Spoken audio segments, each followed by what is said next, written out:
e não tenho prazer na morte do ímpio, mas em que o ímpio se converta do seu caminho e viva. Convertei-vos dos vossos maus caminhos. Pois, por que razão morrereis, ó casa de Israel?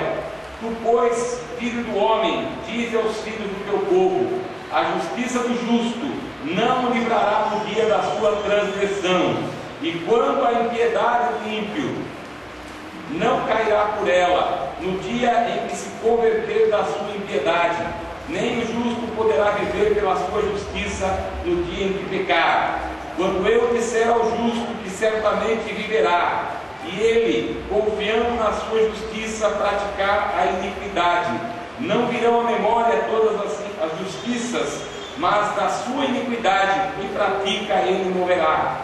Quando eu também disser ao ímpio, certamente morrerás, se ele se converter do seu pecado e praticar juízo e justiça, restituindo esse ímpio o penhor, indenizando o que furtou, andando nos estatutos da vida e não praticando a iniquidade, certamente viverá, não morrerá. De todos os seus pecados que cometeu, não se terá memória contra ele. Juízo e justiça fez, certamente viverá. Todavia, os filhos do teu povo dizem: não é justo o caminho do Senhor, mas o próprio caminho deles é que não é justo. Desviando-se o justo da sua justiça e praticando a iniquidade, morrerá nela. E convertendo-se o ímpio da sua impiedade e praticando juízo e justiça, ele viverá por eles. Todavia vós dizeis: não é justo o caminho do Senhor. Julgar-vos-ei a cada um conforme os seus caminhos, ó casa de Israel. E sucedeu que no ano do 10º do nosso cativeiro, no 10º mês, aos 5 do mês, veio a mim um que tinha escapado de Jerusalém, dizendo: a cidade está ferida. Ora, a mão do Senhor estivera sobre mim pela tarde, antes que viesse o que tinha escapado. E ele abrira a minha boca antes que esse homem viesse ter comigo pela manhã. E abriu-se a minha boca, e não fiquei mais calado. Então veio a minha palavra do Senhor, dizendo: filho do homem, os moradores desses lugares desertos da terra de Israel falam, dizendo: Abraão era um só, e possuiu esta terra, mas nós somos muitos, esta terra nos foi dada em possessão. Dize-lhes, portanto: assim diz o Senhor Deus: comeis a carne com o sangue, e levantais os vossos olhos para os vossos ídolos, e derramais o sangue. Porventura possuireis a terra? Vós vos estribais sobre a vossa espada, cometeis abominação, e cada um contamina a mulher do seu próximo, e possuireis a terra? Assim lhes dirás: assim disse o Senhor Deus: vivo eu, que os que estiverem em lugares desertos cairão a espada, e o que estiver no campo aberto o entregarei às feras, para que o devorem, e os que estiverem em lugares fortes e em cavernas morrerão de peste. E tornarei a terra em desolação e espanto, e cessará a soberba do seu poder. E os montes de Israel ficarão tão desolados que ninguém passará por eles. Então saberão que eu sou o Senhor, quando eu tornar a terra em desolação e espanto, por causa de todas as abominações que cometeram. Quanto a ti, ó filho do homem, os filhos do teu povo falam de ti junto às paredes e nas portas das casas, e fala um com o outro, cada um a seu irmão, dizendo: vinde, peço-vos, e ouvi qual seja a palavra que procede do Senhor. E eles vêm a ti, como um povo que costumava vir, e se assentam diante de ti, como o meu povo, e ouvem as tuas palavras, mas não as põem em prática, pois lisonjeiam com as suas bocas, mas o seu coração segue a sua avareza.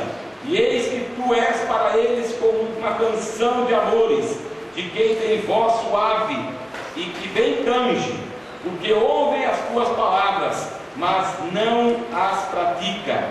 Mas quando vier isto, eis que está para vir, então saberão que houve no meio deles um profeta. Amém? Pode se sentar, em nome de Jesus.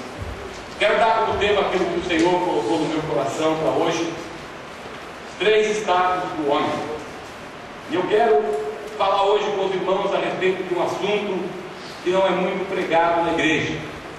Não é pregado porque as pessoas não gostam de ouvir aquilo que nós temos que falar à igreja hoje. Deus colocou no meu coração o livro de Ezequiel, e nós vamos falar a respeito dessas 3 palavras que você pode mais ou menos ver ali: Ratá, Perá e Avon. E essas palavras são 3 palavras hebraicas que têm 3 significados, embora nós muitas vezes usemos uma só palavra para designar as 3.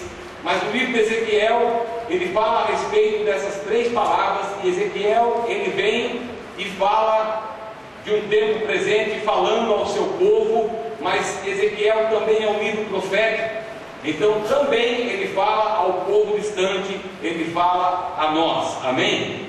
Ele fala também a um povo que é seu povo. Ezequiel não está falando a um povo estranho, Ezequiel está falando ao seu povo, ao povo de Israel. Ele está falando às pessoas que são da mesma linhagem dele. E se nós trouxéssemos para hoje, Ezequiel estaria falando à igreja. Ele fala também a respeito de um povo que está cativo.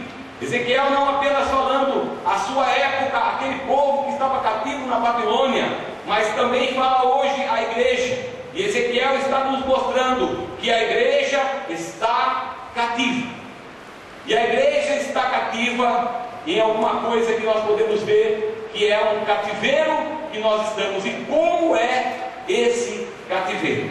Nós não estamos mais presos em cadeias, não estamos presos em lugares, mas de certa forma a igreja ainda continua cativa. E ela não está cativa, como disse, num cativeiro físico, mas ela está cativa em um cativeiro espiritual. Um cativeiro espiritual. E qual é o cativeiro que a igreja continua cativa? São 3. Primeiro é as iniquidades. Segundo, os pecados. E terceiro, a transgressão. Estes são os cativeiros que a igreja está cativa. Porque Israel fala à igreja, e ele diz que a igreja está cativa. Nós, como igreja, não temos ouvido muito falar sobre isso, e não entendemos o significado de pecado. E temos o pecado como se fosse uma multa de trânsito, que quando nós pagamos já estamos isentos de qualquer coisa. É assim que temos visto o pecado no meio da igreja. A igreja tem olhado para o pecado como se fosse algo simples, como uma multa que ele deve, e quando então ele paga essa multa, ele não tem mais nenhum débito. Mas na realidade, meus irmãos, é algo muito mais sério do que nós pensamos. É muito mais importante, nós temos que compreender isso essa noite. Nós precisamos saber a respeito disso essa noite. Eu creio que você que entrou nesse lugar essa noite vai sair daqui, e obviamente eu não terei tempo para falar sobre os 3 itens hoje. Vou começar a falar com você a respeito do primeiro item, que se chama iniquidade, e no hebraico Avon. E eu quero que você entenda muito bem hoje o significado dessa palavra, porque Deus, ele diz na sua palavra que ele iria visitar a iniquidade dos pais, dos filhos. Deuteronômio, Êxodo capítulo 20, verso 5 diz que o Senhor visitaria a iniquidade dos pais, dos filhos, até a 4ª geração.